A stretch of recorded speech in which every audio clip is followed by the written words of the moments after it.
Dr. Shaw here, and welcome to another episode of Teaching Humanity Remotely. Wow, oh wow, so much to share. I believe we attract the people in our lives that we are ready to learn from.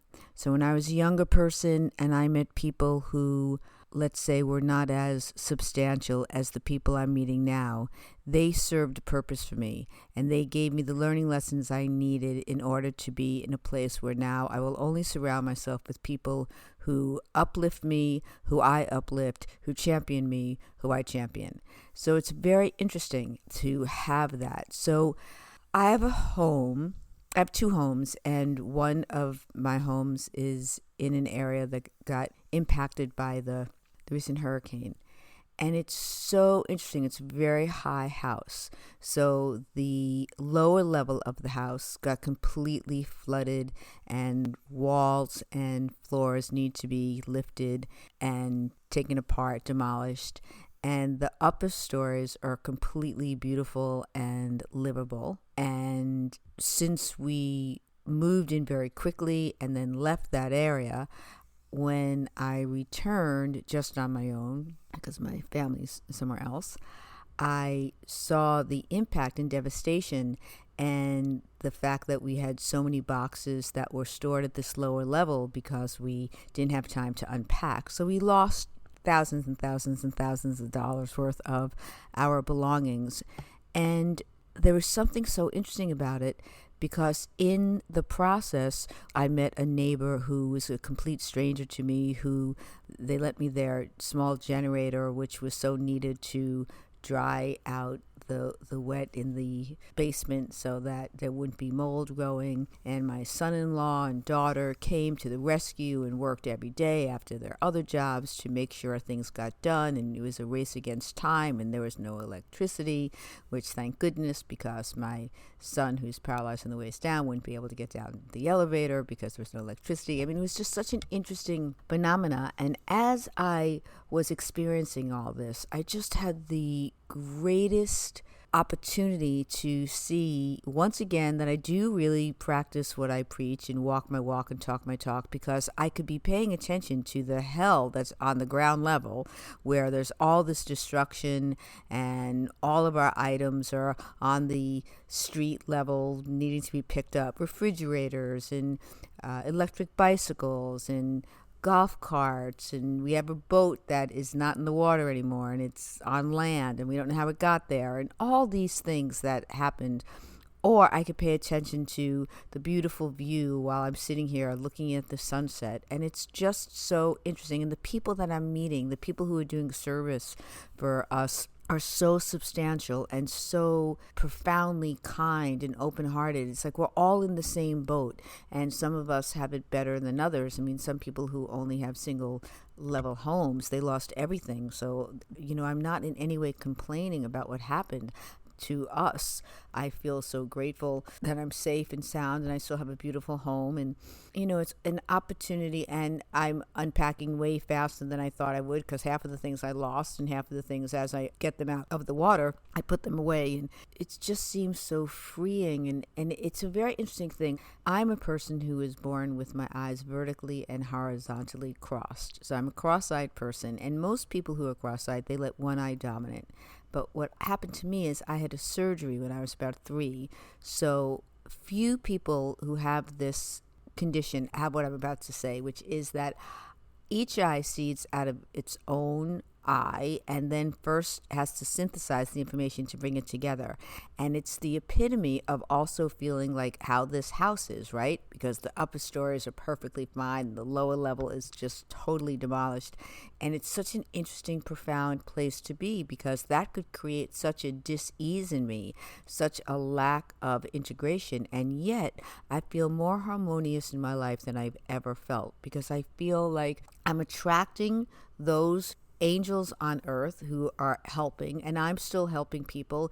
There's a person who's doing the floor, and he's having some issues with the school and his 7-year-old son, and I'm helping them and really wanting to help them. And it just, again, everything that I believe in, like that generosity leads to generosity, that if you're open-hearted, you'll attract all that you need and be taken care of. And the more you give, the more you get. All of the things that we've shared about. And now I'm like living it in such a profound way, because this could be so devastating. And yet I feel like in some level, it's one of the best experiences I've ever had in my life.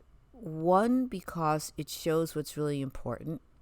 Two, because it's freeing to let go. Three, because attitude really is everything.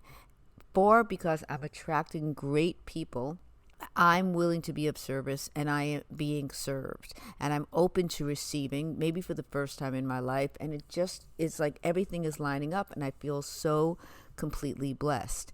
And I think these are the kind of stories that really inspire. Someone told me a story, our electrician told me this story about his wife and daughter 10 years ago were going to do church work, and they were in a church vehicle, like a minivan or something, and there was an accident, and the wife died in the accident. And he told me this beautiful story about how he's raising his 4 children, and very sad that some of the children hardly remember their mom because they were very young at the time.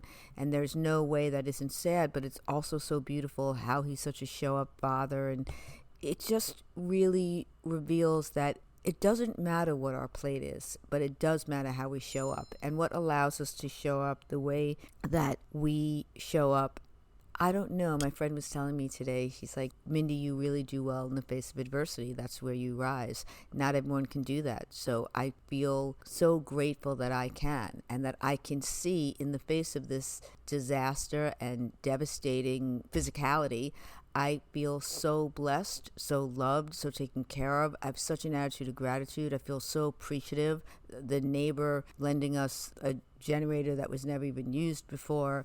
The fact that my family is safe, and that we have so much, that we come together. And it just really shows you, there's that saying, what doesn't kill you gets you stronger. But I really believe that these kinds of opportunities really show you who you're made of and who the people you surround yourself are made of. And so let's continue to surround ourselves with the people who are going to aid us and help us, and let's continue to be of service.